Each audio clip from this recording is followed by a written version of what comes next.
Natatakot akong ihiga, hindi na ako sanay.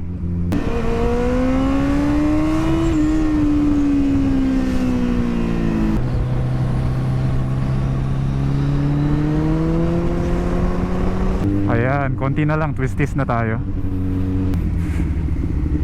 Eto na, start na tayo ng paakyat. Yun ang windmill, no? Let's go. Oh, meron palang Jollibee dito. Dito na lang tayo kakain mamaya.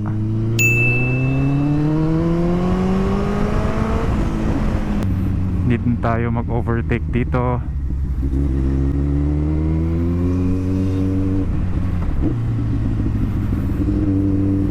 Alas, oh, may truck.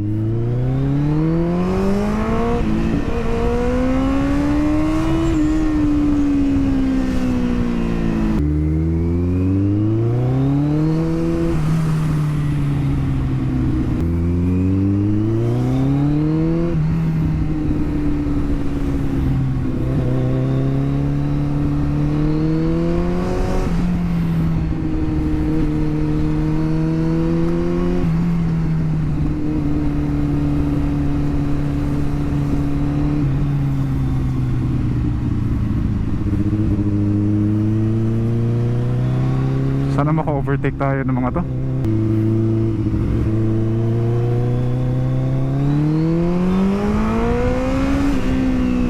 Let's go.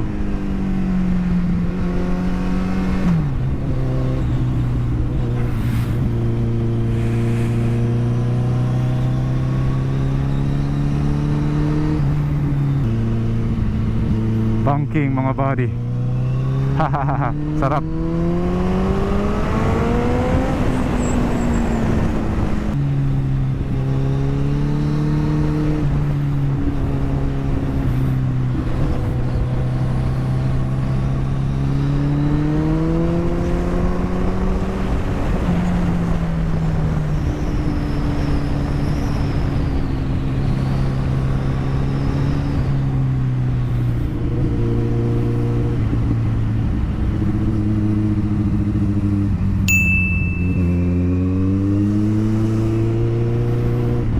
Sarap ng twisties.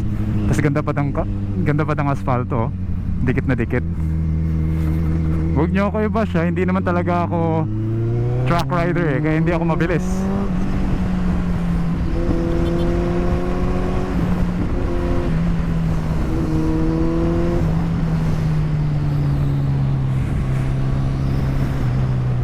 Oops, basa.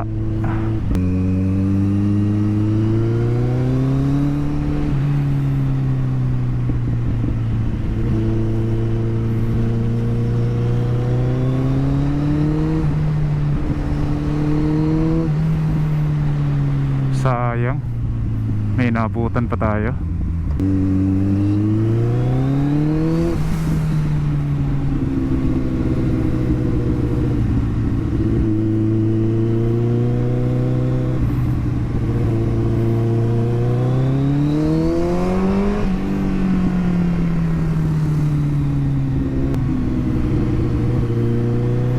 Here we go.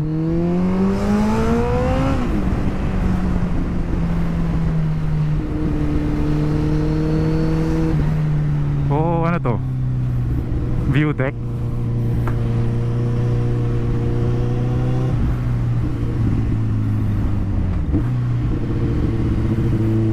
Basa. Natatakot akong ihiga, hindi na ako sanay. Tsaka medyo matigas yung gulong ko, eh. Mataas kasi yung specs ng ZX14 as far as tire pressure. I don't know if mataas talaga or yun talaga yung proper. Kasi 42, eh.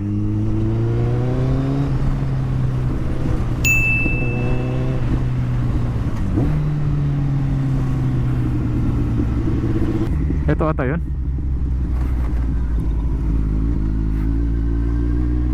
Okay. Para sa overload. Sige, tingnan natin.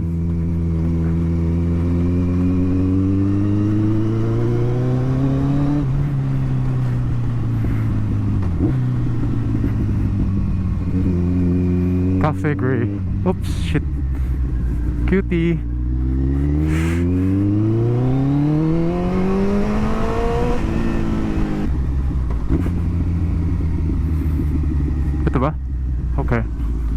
go this way.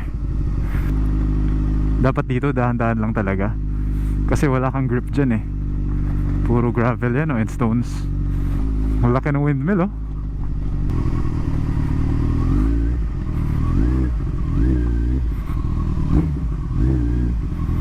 What is this?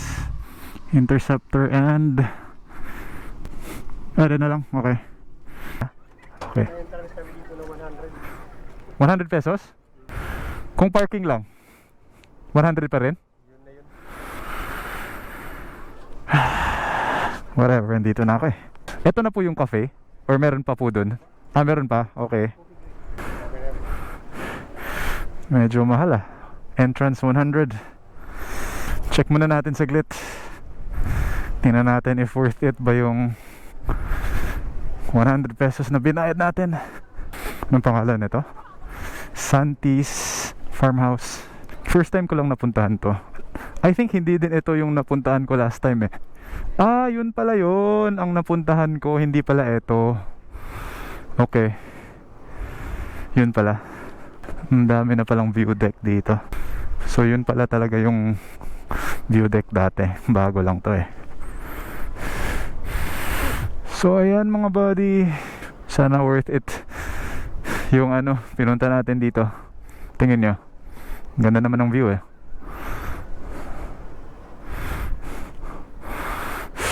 Ayan, yung lake. Ayan, Laguna de Bay. Tama ba? Laguna de Bay? Yo. So namatay na yung GoPro natin. Hope nag-enjoy kayo sa ride.